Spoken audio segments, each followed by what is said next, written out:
there. Subscribe to my channel. And also press this bell icon. Hello viewers, সবাই কেমন আছেন? আশা করি অনেক ভালো আছেন। ভিউয়ার্স, আমি আজকে আপনাদের সাথে শেয়ার করব কিভাবে আপনার ফোনে থাকা যে গুগল ড্রাইভ অ্যাপ্লিকেশনটা আছে সেটাকে কিভাবে আপনারা ইউজ করবেন, আর এটার মধ্যে কিভাবে আপনি ফটো বা ভিডিও আপলোড করবেন ভিউয়ার্স, আর এটার উপকারিতা কি। তো ভিউয়ার্স, প্রথমে বলি উপকারের কথা। ভিউয়ার্স, আমরা জানি যে আমরা ছবি এবং ভিডিও এটার মধ্যে আপলোড করতে পারি। তো আপলোড করলে ভিউয়ার্স দেখা গেছে কি যে এই আপনার যদি পরবর্তীতে কোনো সময় প্রয়োজন হয় তাহলে আপনি যে কোনো সময় এটাকে ডাউনলোড করতে পারবেন। আপনার তাও আবার এইচডি কোয়ালিটিতে ফটো বা ভিডিও বা ফাইল আপনার যে কোনো কিছু রাখতে পারবেন।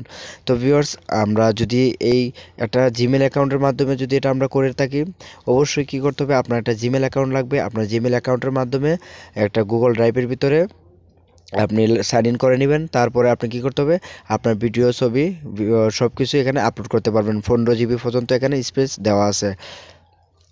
তো ভিউয়ার্স, আমরা প্রথমে বলি যে আমরা যদি একটা মোবাইলের মাধ্যমে যদি আমরা এইগুলো আপলোড করে থাকি তাহলে আপনারা 4, 5, 6 বছর পরেও কী করতে পারবো ভিউয়ার্স, এই জিমেল অ্যাকাউন্টের মাধ্যমে আমরা আরেকটা ডিভাইসের গুগল ড্রাইভে লগ ইন করেই আমরা এই ছবিগুলো আবার পেয়ে যাব। আমরা কী করতে পারবো ভিউয়ার্স, এটাকে আমরা ডাউনলোড করতে পারবো খুব সহজেই।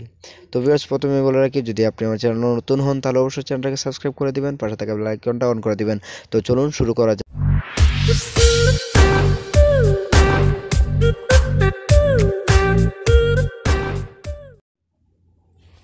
ভিউয়ার্স, প্রথমে আপনার ফোনে থাকা যে গুগল ড্রাইভ অ্যাপ্লিকেশনটা আছে সেটাকে ওপেন করতে হবে। দেন ওপেন করার পর ভিউয়ার্স দেখেন এখানে সম্পূর্ণ ready, welcome your device is ready. দেখতে পাচ্ছেন একদম নতুন অবস্থায়, আমি এখানে কোনো কিছু আপলোড করিনি। দেখুন উপরে যে লাল আইকনটা আছে ভিউয়ার্স, এখানে আপনার যে জিমেল আইডিটা আছে ওটাকে অবশ্যই এখান থেকে লগ ইন করে নিতে হবে। যদি আপনার লগ ইন করা না থাকে তাহলে অবশ্যই ভিউয়ার্স আপনি এখান থেকে আপনার জিমেল আইডিটা এখান থেকে লগ ইন করে নেবেন। দেখেন আসার পরেই এখানে প্লাস একটা আইকন দেখতে পাচ্ছেন আপনারা ভিউয়ার্স, ও প্লাস আইকনে ক্লিক করবেন। প্লাস আইকনে ক্লিক করার পর দেখেন এরকম একটা ইন্টারফেস চলে আসে। আপনার ফোল্ডার আপলোড, আমি আগে একটা ফোল্ডার তৈরি করব। দেন এখানে ফোল্ডারটার নাম দিলাম নিউ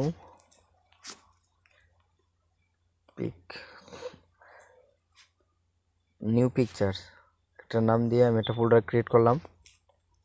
ভিউয়ার্স, পরবর্তীতে আমি ফোল্ডারে ক্লিক করার পর দেখেন আমি ফোল্ডারে এখন ঢুকছি, এখানে কোনো ফটো বা কোনো কিছু নেই, ভিডিও নেই। তো আমি এখন নিউ পিকচার্স যে ফোল্ডারটা, ওই ফোল্ডারে আমি কি করব, আমি ফটো আপলোড দিব।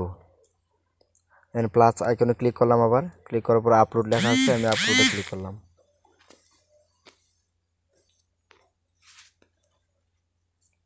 দেখতে পারতেছেন এখান থেকে আপলোডে ক্লিক করার পর ভিউয়ার্স আমার এখানে সব কিছু চলে আসছে। আপনি এখান থেকে গ্যালারিতে যেতে পারবেন, এখানে অ্যালবাম, ফটোস এখানে যেতে পারবেন। আমি এখান থেকে নিয়ে নিব। ধরুন ভিউয়ার্স, আমি এখান থেকে একটা ফটোতে ক্লিক করলাম নিয়ে আসার জন্য, কিন্তু দেখেন ওয়েটিং ফর ওয়াইফাই, আমার এটা ওয়াইফাই করা আছে, মানে ওয়াইফাই দিয়ে একমাত্র এটা আপলোড হবে। তো ভিউয়ার্স, আপনার যদি ওয়াইফাই থাকে অথবা এমবি থাকে, ওয়াইফাই দিয়ে সুবিধা একটা হয় ভিউয়ার্স, মার্ক করে সবগুলোকে গ্যালারি থেকে এটার মধ্যে শেয়ার করা যায়, সবগুলো একসাথে চলে আসে।